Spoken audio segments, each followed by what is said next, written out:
The history of skin science is the history of mankind. Failure to care for the skin increases the risk of skin infections that leads to increased morbidity and disability. And caring for the skin increases the chances of being perceived as being attractive to others, thereby enhancing the survival of an individual's genes. Hi, this is Dr. Mehwish Aftab Khan from Skinsmith. अस्सलाम वालेकुम। आज हम एक बहुत ही important topic पे अपनी dermatologist doctor Mahwish Aftab Khan से बात करने वाले हैं। और मैं ये कहूँगी डॉक्टर महविश के ये जो टॉपिक है ये घर घर की कहानी है। मतलब हर घर से ये सवाल आपके लिए आया है और आप भी ज़रूर जानती होंगे। टॉपिक है स्किन वाइटनिंग। तो सबसे पहले तो मैं आपसे ये जानना चाहूँगी, पेशेंट आपके पास आते हैं, वो उनके पीछे क्या कहानी होती है, वो क्यों चाहते हैं गोरा होना, और इसमें क्या आप उनके लिए क्या करती हैं? सबसे पहले तो ये बताएंगी आप। The topic is very interesting doctor Sadia. पहले तो बाकी चीज़ें हम बाद में डिस्कस करेंगे। यहाँ मैं ये डिस्कस ज़रूर करूँगी कि स्किन वाइटनिंग जो है ना वो डर्मेटोलॉजिकल इशू कम और सोशल इशू बहुत ज़्यादा बन चुका है।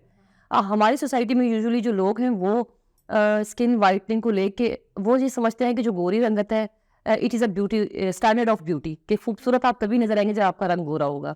और हमारे यहाँ गंदुमी कलर है या गहरी रंगत वाले को एक सोशल स्टिग्मेटाइज किया जाता है। तो दैट इज़ मेरे ख्याल से जो कि बिल्कुल भी ठीक बात नहीं है। अच्छा डॉक्टर पेनिश, फिर आप डिसाइड कैसे करती हैं कि किसको आपने स्किन वाइटनिंग ट्रीटमेंट देना है और किसको नहीं देना है? डॉक्टर सादी, इसमें बहुत ही थिन लाइन ऑफ डिमार्केशन है कि किस केस को ट्रीटमेंट की ज़रूरत है और किस केस को ट्रीटमेंट की ज़रूरत नहीं है। Let me explain it in a form of short story. जैसे मेरे पास एक पेरेंट्स आए अपने 5 ईयर के चाइल्ड को लेकर, और उनका जो स्किन टोन थी वो कंपैरेटिवली डार्कर थी बाकी सिबलिंग से। तो वो चाहते थे कि हम उसका स्किन वाइटनिंग ट्रीटमेंट करें या कुछ ऑफर करें जिससे उसका जो स्किन टोन है वो ऑल टुगेदर चेंज हो जाए। तो ये वो केस था जिसमें पेरेंट्स की काउंसलिंग बहुत ज़्यादा इंपॉर्टेंट है, क्योंकि नंबर 1, बच्चे की स्किन अगर हेल्दी है तो स्किन टोन का treatment at this age is never ever recommended. इसका नुकसान पता है क्या होता है? इसके साथ बच्चा एक तो इन्फीरियरिटी कॉम्प्लेक्स में चला जाता है, फिर वो सारी ज़िंदगी कभी भी सोशली खुद को मतलब वो फेस ही नहीं कर पाता सोसाइटी को। अच्छा, एक आपने हमें एग्जांपल दी, आपने अनएथिकल ग्राउंड नहीं किया उस बच्चे का जिनके पेरेंट्स का आपने बताया। ये जो आप कोई और ऐसी एग्जांपल दे सकते हैं जिसमें आपने सोचा हो कि ये मैं इनको ट्रीटमेंट की ज़रूरत है और अब मैं इनको दूँ ट्रीटमेंट? बहुत सारे पेशेंट्स हैं ऑन डेली बेसिस, बहुत सारे पेशेंट्स ऐसे आते हैं जिनमें हमें ट्रीटमेंट ऑब्वियसली देनी पड़ती है।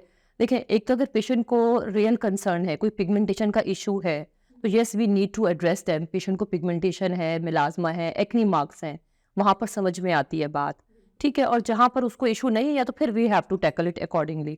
यहाँ चले एक और एग्जांपल मैं देती हूँ आपको। जैसे मेरे पास एक मेल पेशेंट आए और उनकी जो मिसिस थी वो यूरोपियन ओरिजिन की थी। तो आप ये सोच सकते हैं कि यूरोपियन ओरिजिन में जो स्किन टाइप होती है 1 और 2 कैटेगरी में फॉल करती है, जबकि जो हमारी पाकिस्तानी स्किन है वो कैटेगरी 4 और 5 में फॉल करती है। तो उनको बहुत ज़्यादा इस चीज़ का कॉम्प्लेक्स था कि मेरी जो मिसिज़ हैं वो तो जी टाइप 1 और टाइप 2 हैं, तो उसको मैच करने के लिए उन्होंने इतनी क्रीम्स और इतने ट्रीटमेंट्स ऑल टुगेदर खुद यूज़ किए थे कि उनकी स्किन पे बहुत सारी कॉम्प्लिकेशंस भी थी due to the misuse of those whitening treatments. और इट्स सेल्फ स्किन टोन तो वो जो थी वो तो थी। तो जब वो आपके पास पहुँचे तो फिर आप सब बता रही है कि ऑन एथिकल ग्राउंड मैंने सोचा है इसीलिए कि इनका ट्रीटमेंट आप करेंगे, तो फिर आपने उनका ट्रीटमेंट किया और क्या ट्रीटमेंट किया आप? ट्रीटमेंट तो डेफिनेटली किया। ट्रीटमेंट स्टार्ट हुआ एक्सेप्टेंस के साथ। उनको पहले तो मैंने ये रियलाइज़ करवाया, क्योंकि जितना आप रियलिस्टिक होप्स देते हैं ना अपने क्लाइंट्स को या पेशेंट्स को, उनकी एक्सपेक्टेशंस भी फिर वैसी होती हैं। हम ऑल टुगेदर टाइप 4 से टाइप 1 पे स्किन वाइट इतनी नहीं कर सकते कि आपके ऑल टुगेदर ही टोन ही चेंज हो जाए। लेकिन येस, हमने उनका जो है इंडिविजुअल कस्टमाइज ट्रीटमेंट प्लान किया था, जिसमें पहले उनकी कॉम्प्लिकेशंस को मैनेज किया हमने, उसके बाद उनके लिए जो बेस्ट पॉसिबल ट्रीटमेंट था वो हमने ऑफर किया। चीज़ मैंने आपकी पूरी इस गुफ्तगू से ये अंदाज़ा लगाया कि जिस पे आप फोकस कर रही हैं कि स्किन हेल्थ अगर अच्छी होगी तो खुद ब खुद इस चीज़ की तरफ जो है स्किन वाइटनिंग की तरफ रुझान कम हो जाएगा। एक तो इस चीज़ के बारे में बताएं, और फिर ट्रीटमेंट्स आपके पास कौन कौन से हैं इसको लेकर? ये तो बिल्कुल आपने ठीक कहा है कि हेल्दी स्किन जो है ना वो वैसे भी ग्लो कर रही होती है और आपको ब्राइट नज़र आ रही होती है। जो अप्रोप्रिएट वर्ड हमें यूज़ करना चाहिए, जो हम करते हैं रूटीन में, वो basically not a skin whitening, is just a skin brightening treatments. इसकी तरफ आए, आप हेल्दी लाइफस्टाइल अडेप्ट करेंगे, आपकी स्किन हेल्दी होगी तो 50 to 80% वो वैसे ही ग्लो करेगी। इसके अलावा अगर आपको कोई पिगमेंटेशन का इशू है या कोई स्कार्स हैं, मार्क्स हैं किसी डिजीज़ की वजह से मेलाज़मा है, तो यस उनको हम डिफरेंट ट्रीटमेंट ऑप्शंस के साथ बेहतर कर सकते हैं।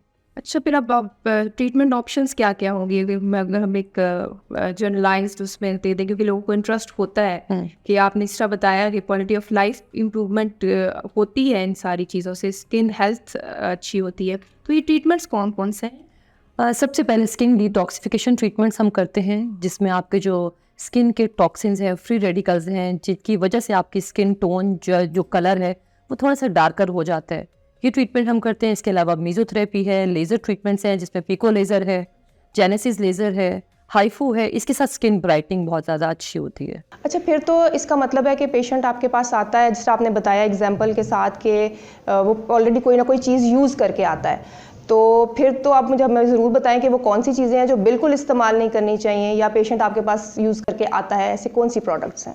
यहाँ पे I would like to say a big no to steroids. Majority जो over the counter whitening creams available है मार्केट में, they contain hydroquinone, mercury and steroids, और वो इतने हार्मफुल होते हैं कि उसके बाद आपकी स्किन पे melasma, thinning of skin, blood vessels नज़र आ रही है, स्किन सेंसिटिव हो जाती है। आप धूप में जाते हैं, आप चूल्हे के पास जाते हैं, थोड़ी सी भी हीट होती है स्किन के पास, तो स्किन आपकी इरिटेट करना शुरू कर देती है। तो a big no to these agents, particularly steroids, hydroquinone and mercury. तो फिर हमें सफ़र वहीं से शुरू करना पड़ता है। पहले हम कॉम्प्लिकेशंस को ट्रीट करते हैं, फिर स्किन ब्राइटनिंग की तरफ जाते हैं। एट द एंड हम ये चाहेंगे कि आप प्रोडक्शन में हमें बता दें कि इसके ट्रीटमेंट्स का और ये जो जिस तरह आपने इसको हैंडल करते हैं उसके बारे में कुछ हमें एक जो प्रिसाइज सा कुछ बताइएगा इसके बारे में। डॉक्टर सादिया, आई सजेस्ट कि always go for healthy skin rather than skin whitening treatment. हमेशा हेल्दी स्किन को ऑप्ट करें, नंबर 1। नंबर 2, हर पेशेंट को डिफरेंट ट्रीटमेंट, कस्टमाइज या टेलर ट्रीटमेंट की ज़रूरत होती है, तो ऐसे पेशेंट्स को हमें बड़ा वाइजली हैंडल करना पड़ता है। और नंबर 3, पेशेंट को हमेशा रियलिस्टिक होप्स या अनरियलिस्टिक होप्स नहीं दें। इन कंडीशन बेस्ड हो। कंडीशन बेस्ड ट्रीटमेंट होना चाहिए। Thank you very much doctor Mahvish. और आपने इस जिस तरह मैंने इसके शुरू में कहा था कि बड़ी ऑथेंटिक इन्फॉर्मेशन मिलने वाली है हमें इस टॉपिक को लेके, तो वाकई ऐसा ही हुआ। Thank you so much.